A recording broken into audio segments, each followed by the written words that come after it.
8장 이제 11절부터 마지막 절까지를 우리가 교독을 했고, 지난 시간에 우리가 이제 10절까지의 말씀을 상고했는데,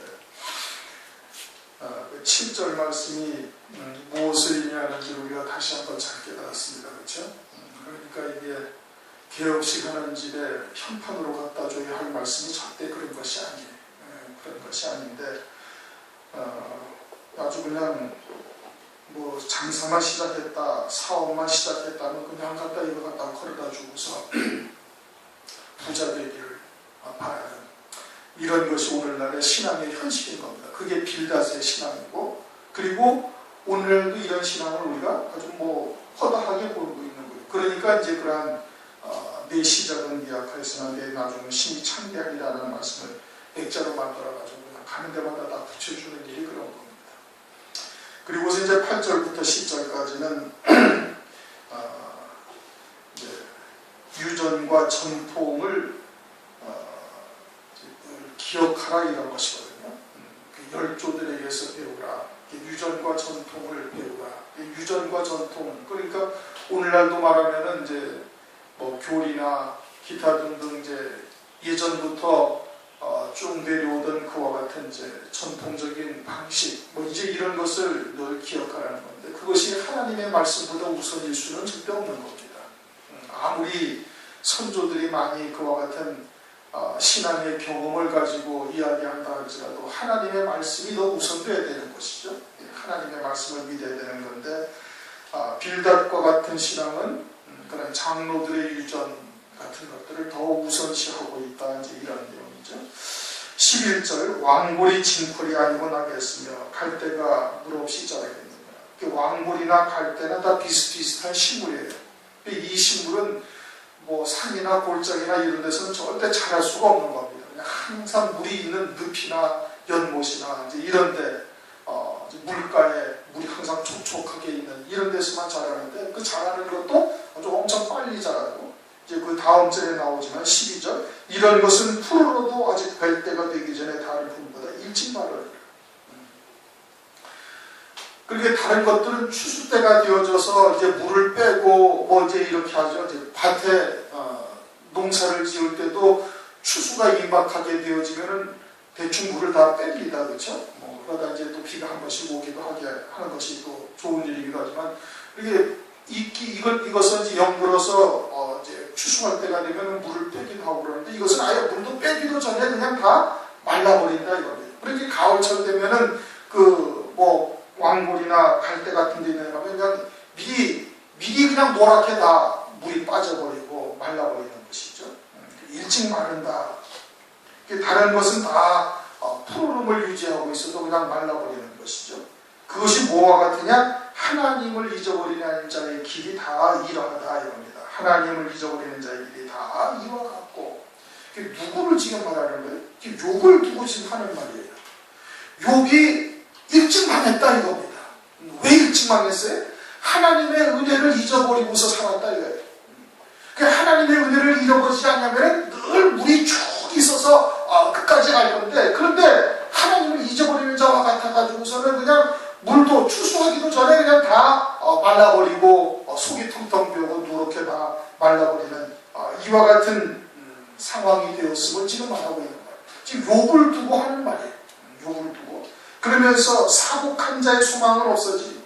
사복한 자라는 것은 이 위선적인 성격을 가지고 위선자와 같은 거예요. 겉다르고 속다른 거예요. 겉으로는 하나님을 잘 섬기고 하나님을 경외하는 듯이 사람들 앞에 막 그렇게 이야기를 하고 자신이 그와 같은 지위에 있을 때 부귀영화를 누리고 풍요롭고 안일한 삶을 살 때는 사람들 앞에 막 그렇게 하나님을 경외하는 것처럼 보였지만 사실은 전혀 아니었다 이겁니다. 전혀 아니었다는 것이죠.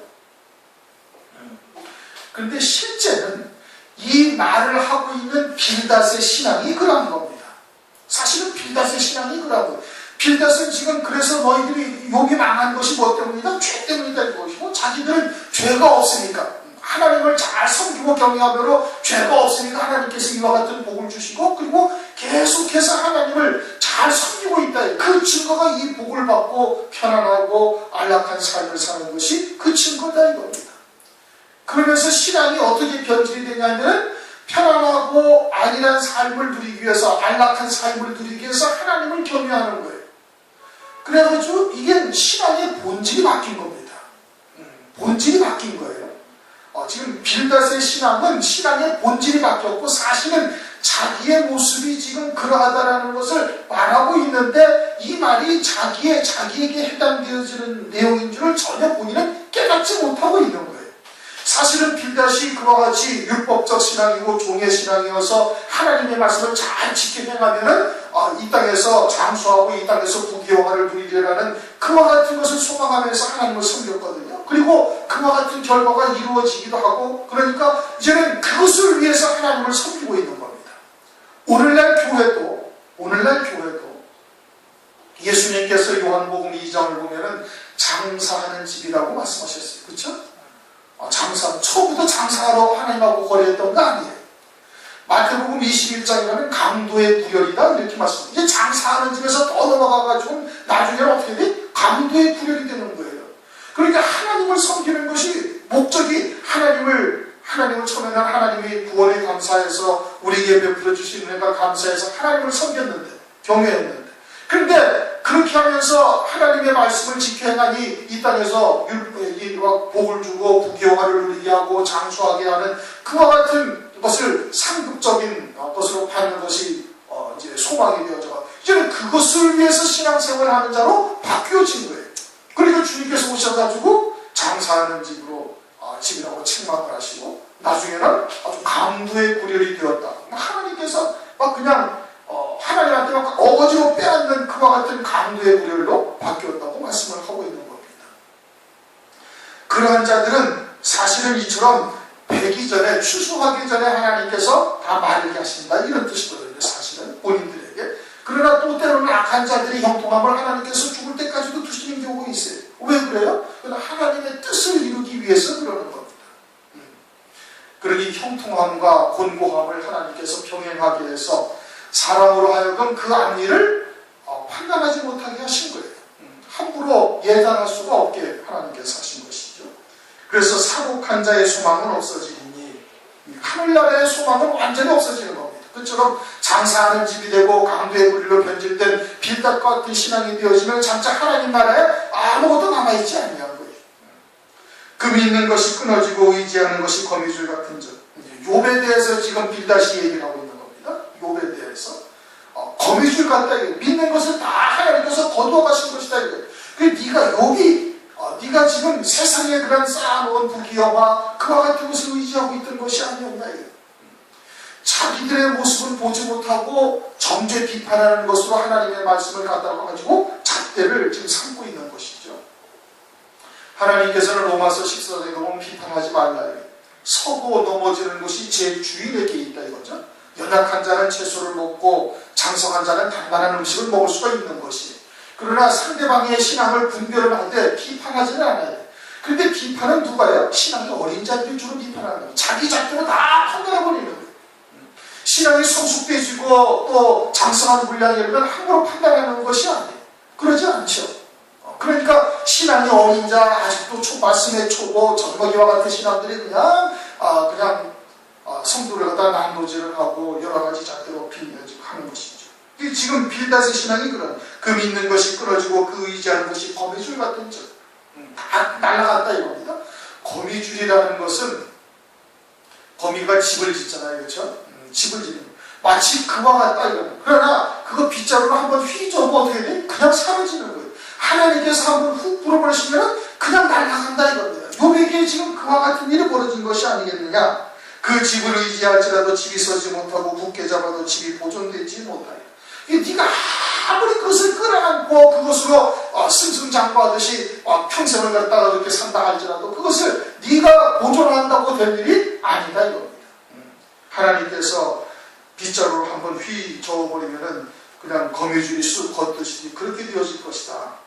16절 식물이 일광을 받고 푸르러서 그 가지가 동산에 뻗어가며 식물을 이제 또 다른 것으로 비유를 하는 겁니다. 누구를? 이제 사곡한 자를 이제 계속해서 지금 비유하고 있는 거예요. 하나님의 은혜를 잊어버리는 자와 사곡한 자에 대해서 지금 비유를 하는데 식물이 일광을 받고 푸르러서 그 가지가 동산을 뻗어가며 햇빛을 잘 받아가지고 풀어가지고 가지가 동산을 막 뻗어갔다. 자녀들을 10자녀들을 낳은 것이 이제 가지가 뻗어간 것과 마찬가지인 것이죠.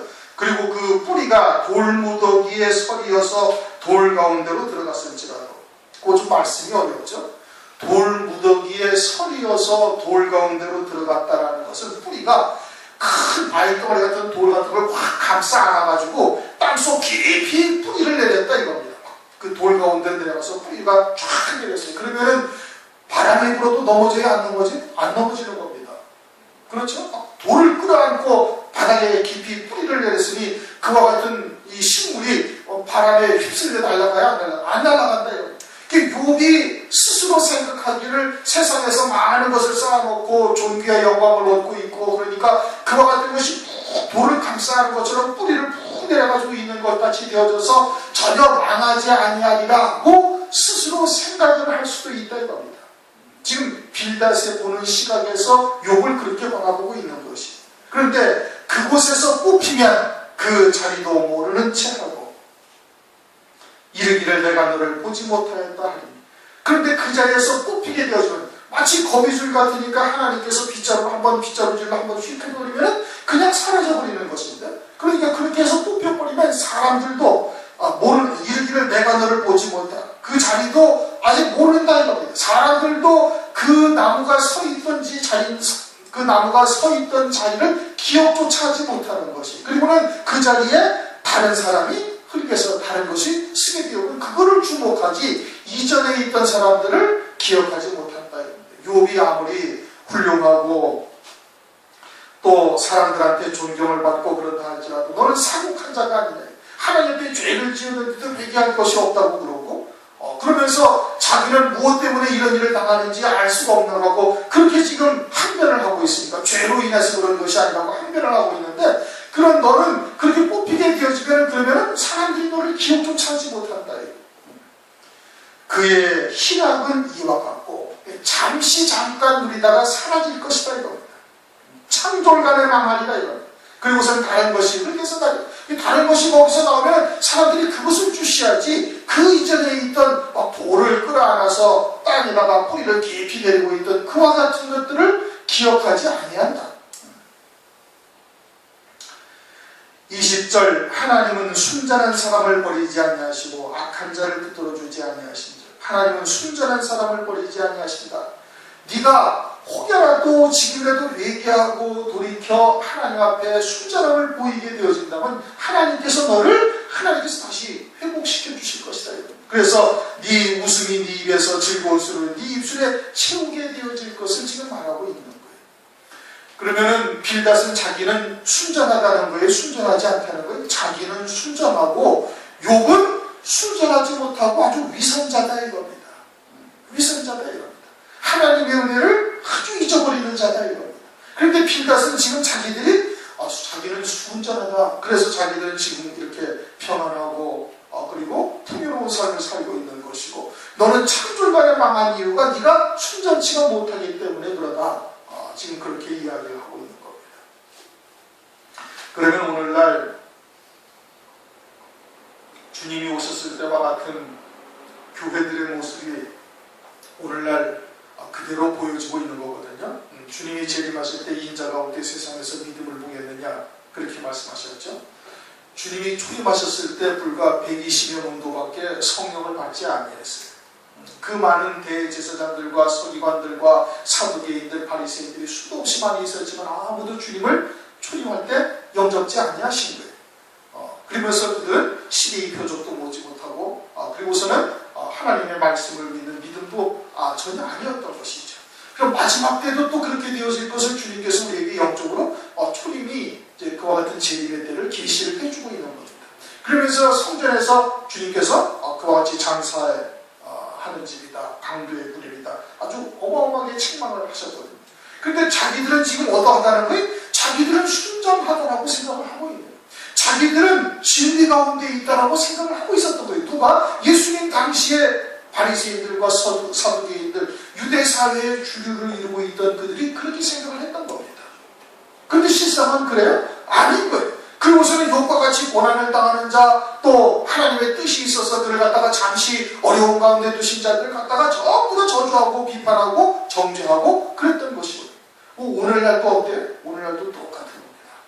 오늘날도 역시 마찬가지로 주의 재림의 때는 초림의 때와 똑같은 일들이 또다시 벌어지는데, 당시의 바리새인들과 사두개인들이 유대사회의 주류고 자기들은 하나님을 잘 섬기는 자여 자기들은 순전한 자라고 생각을 하고 있었던 것과 똑같이 오늘날도 마지막 때에도 그와 같이 순전치 못한 자들이 하나님의 말씀을 곡해하고 사람의 전통, 사람의 계명과 장로들의 유전과 같은 그와 같은 것으로 살고 있는 그와 같은 하나님의 백성들이 자기들은 진리 안에 있고 자기들은 순전하고 그리고 참된 하나님의 말씀을 믿는 믿음으로 살고 있는 그와 같은 욥과 같이 하나님이 인정하시는 자, 순전하고 정직하여 하나님을 경외하며 악에서 떠난 자라고 하나님이 칭찬하시는 이와 같은 신앙을 어떻게 순전치 못하다고 배척하고 그들을 갖다가 정죄하고 비판하는 일들이 오늘날도 역시 마찬가지로 있을 것을 말씀을 하고 있는 겁니다. 우리 고린도후서 3장을 한번 보십시다. 고린도후서 3장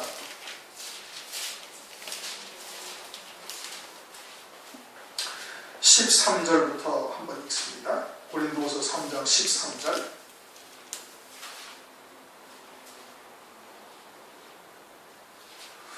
우리는 모세가 이스라엘 자손들로 장차 없어질 것의 결국을 주목치 못하게 하려고 수건을 그 얼굴에 쓴 것 같이 아니하다. 그러나 저희 마음이 완고하여 오늘까지라도 구약을 읽을 때 그 수건이 오히려 벗어지지 아니하고 있으니 그 수건은 그리스도 안에서 없어질 것이다. 오늘까지 모세의 글을 읽을 때 수건이 오히려 그 마음을 덮어두다. 그러나 언제든지 주께로 돌아가면 그 수건이 벗어지리라. 오늘날도 이 말씀이 그대로 이어지고 있는 것이죠. 주께로 돌아가면, 주님과 하나가 되어지면 주의 영이 계신 곳에는 자유함이 있습니다. 그럼 주께로 돌아간다는 게 뭐예요? 그리스도의 것이 되어져서 그리스도 안에 새 생명으로 사는 자를 말하는 거예요. 그러면은 자유하다 이겁니다. 무엇에서 자유해? 세상의 것에서 자유한 자가 되어지는 거예요. 세상의 것에 연연하지 아니하는 거예요. 우리도 믿음으로 산다, 진리가 무엇인지를 안다, 또는 듣고서 믿음으로 받아서 부단히 그렇게 살려고 노력을 하지만 혈육의 몸을 입고 있으니 여전히 육에 속한 것들의 영향을 전혀 받지 않는다고 말할 수 있는 사람은 별로 없을 겁니다. 그러니까 사도 바울도 나는 날마다 죽는다고 고백을 한 거예요. 셋째 하늘까지 바라보고 왔죠. 신약 성경의 거의 3분의 1을 쓰다시피 한 사도 바울입니다. 그럼에도 불구하고 나는 날마다 죽노라고 고백을 해요. 주님께서 제자들에게 말씀하시기를 나를 따라오려는 자기 십자가를 지고 자기를 부인하고 부단히 제자들에게 말씀하시는 거예요. 우리도 역시 마찬가지로 이제 그와 같이 그러한 이제 잘못된 말씀을 사는 자들은 우선 둘째치고 그래요. 오늘날 우리에게 주시는 교훈이 뭐냐면 우리들도 역시 아무도 육체에 속한 것, 세상에 속한 것에서 나는 자유롭다. 주의 영과 하나가 되어져서 모세의 얼굴의 수건에서 나는 완전히 벗어나는 것이고 그것은 모세 얼굴 거풀에 나는 빛나는 광채는 나는 그런 것을 이제 개의치 아니한다 하고 할 수 있는 사람이 그리 많지 않냐는 거예요. 우리도 역시 육신을 입고 있는지라 그런 데의 영향을 시도 때도 없이 받고 있는 거예요. 그러니까 그런 것에서 어떻게 우리의 스스로를 잘 돌아보고 우리도 혹시 그와 같은 잘못된 것에 젖어 있지는 않는지를 돌아보라 이러는 겁니다. 빌닷의 신앙이 욥의 신앙과 아주 극명하게 드러나지 않습니까? 사실은 자기가 다 그와 같은 모습인데 그런데 자기는 순전하다고 생각을 하고 있고 오히려 순전한 욥은 그렇지 아니하다고 정죄하고 아주 그냥 비판하고 몰아치고 있는 이러한 모습이 돼요. 그럼 오늘날 교회들이 어디? 오늘날 교회들도 그런 거예요. 그러면 그들이 잘못했다고 말하기 전에 우선 우리 스스로가 그와 같이 육에 속한 것에서 또는 세상에 속한 것에서 자유하고 있는지 혹시 예수님께서 지금 고린도후서에서 말씀하신 것처럼 예수 안에서 자유한 자가 되어 있지 아니하다면 그러면 우리들도 그러한 모습들을 가지고 있는 것이니 그런 것을 속히 십자가에 못 박는 자가 되어져야 되는 것이고 주의 영이 주는 영이시니 주의 영이 계신 곳에는 자유함이 있느니라. 18절 우리가 다 수건을 벗은 얼굴로 거울을 보는 것 같이 주의 영광을 보매 저와 같은 형상으로 화하여 영광에 이르니 곧 주의 영으로 말미암느니라. 그와 같은 일이 어떤 무엇으로 말미암는다? 주의 영으로 말미암는다는 거예요. 성령으로 말미암아서 영광에서 영광에 이르게 해가지고 주의 영광을 온전히 보는 자가 되게 하신다 이겁니다. 에베소서 1장 17절 보면은 지혜와 계시의 영을 받아서 그의 부르심의 소망이 무엇이며 그 영광의 풍성이 어떠한지 다 알아요. 하나님의 그 권능이 능력이 얼마나 강력하신지 그 죽은 자를 살리셔서 하나님 보좌 우편에 앉으신 그 하나님의 능력을 보아야 돼요. 그것을 지금 에베소서 1장 17절에 쭉 말씀하고 있죠. 무엇에 의해서 그러하시다고요? 지혜와 계시의 영에 의해서 그렇게 하신다 이겁니다. 또 고린도후서 3장 18절 말씀에 곧 주의 영으로 말미암느니라. 주의 영으로 말미암아 성령으로 말미암아 그와 같은 영광에 이렇게 되어진다는 게 영광에서 영광으로 주의 얼굴을 온전히 대면하여 보는 것 같은 자로 하나님께서 우리를 이끌어 가신다는 겁니다. 그러니 우리도 부단히 성령의 충만함을 구해야 되는 거예요. 항상 먼저 기도할 것이 성령의 충만함을 구해야 되는 거예요. 혹여나 육에 속해서 세상의 것에 혹은 육신에 속한 것에 우리가 영향을 받아서 좌로나 우로나 치우쳐지고 있는 것은 아닌지 자신의 신앙을 돌아봐야 될 것이고, 빌닷을 책망하기 전에 혹은 오늘날 일반적인 그러한 교회들을 갖다가 책망하기 전에 나 스스로가 하나님의 말씀 앞에 온전히 서 있는지를 봐야 되는 거예요. 다시 이제 본문으로 돌아가서 8장 20절 하나님은 순전한 사람을 버리지 않으십니다. 절대 버리지 아니하시는 거예요. 말씀이 맞는 겁니다. 단지 빌닷이 바라보는 순전과 욥의 순전이 서로 다른 거예요. 전혀 아주 그냥 본질이 왜곡되어져 있는 거예요. 빌닷은 아주 본질 자체가 왜곡되어져 있는 것이고, 그래서 하나님은 순전한 사람을 버리지 아니하시고 악한 자를 붙들어주지 아니하시는즉 웃음으로 내 입에 즐거운 소리로 내 입술에 채우니 하나님께서 속히 회복시켜 주실 것이다 이겁니다. 그리고서는 너를 미워하는 자는 부끄러움을 입을 것이라 악인의 장막은 없어지리라. 욥기서는 한번 읽어보셔서 아시겠지만 뒤에 가면은 하나님께서 욥에게 어떻게 말씀하시요? 욥에게 네 세 친구들을 위해서 욥이 네가 제사장이 되어져서 제사를 드리라. 그리고 너희들은 욥에게 예물을 갖다 주고 욥에게 제사 드릴 것을 청하라고 이렇게 말씀을 하시요. 그러니 어떻게 된 거예요? 부끄러움을 입은 것이죠. 이 말씀이 자기들에게 해당되는 거예요. 하늘나라에서 영원한 부끄러움이 그들에게 있게 되어지는 것이죠. 어두운 데 쫓겨나와서 슬피 울며 이를 갈미 있게 되어질 것을 말씀을 하고 있는 겁니다. 그리고서는 악인의 장막은 없어지려. 당시 자신들이 악인인 거예요. 하나님을 믿는 믿음으로 살지 않는 악한 자들인데 그들은 하늘나라에서 전혀 열매 없는 자가 되어질 것을 말씀을 하고 있는 겁니다. 빌닷과 같은 신앙이 오늘날도 교회 안에서 있고, 그와 같은 신앙이 오늘날 하나님을 믿는 믿음에서 떠나서 본질, 신앙의 본질 자체를 왜곡해가지고 아주 장사하는지 강도의 구열로 교회를 만들어버린 거예요. 그리고선 자기들이 순전하다라고 생각을 하고 있는 거예요. 자기들이 순전하다, 자기들이 진리다 이겁니다. 오늘날 교회가 그렇죠? 그러니까 주님께서 이 땅에 재림하실 때 내가 세상에 다시 올 때 인자가 올 때 믿음을 보겠느냐, 세상에서 과연 그와 같은 믿음을 보겠느냐. 도시에 사는 한 과부가 자신이 과부가 되어 있음을 깨닫고 막 그렇게 부르짖어 간구하는 그러한 신앙이 있겠는가? 없다 이거예요. 그러나 그러한 신앙을 하나님께서 반드시 그를 택하신 자들의 그 원한을 풀어주시지 않겠느냐, 속히 들어주시지 않냐겠느냐. 끊임없이 우리 기도하셔야 되는 겁니다. 이 마지막 때에 기도하셔야 되는 것이고, 성령의 충만함을 구하셔야 되는 것이고, 그리고는 자기 십자가를 붙이고 자기를 부인하는 그와 같은